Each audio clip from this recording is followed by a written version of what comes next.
So is the price right? Some say it's too much, others not enough.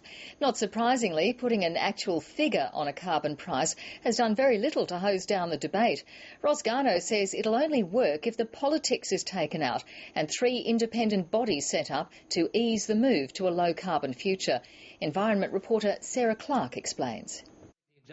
The report may just be recommendations, but everyone is sitting up and taking note.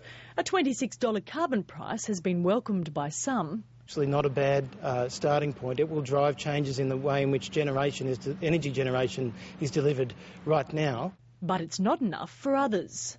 If Australia's serious about tackling climate change, $26 is not enough, and we're really going to need to see the price at a much higher level. As for managing the transition to a low-carbon economy, Professor Garnaut wants the politics taken out of decision-making and 3 independent bodies set up.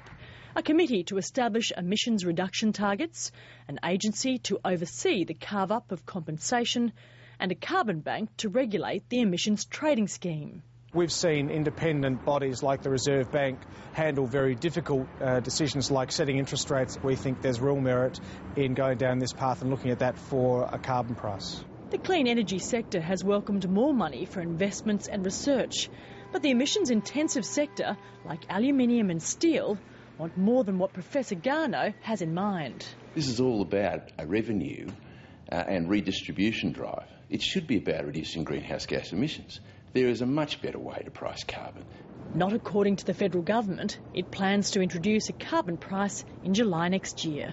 Sarah Clark, ABC News.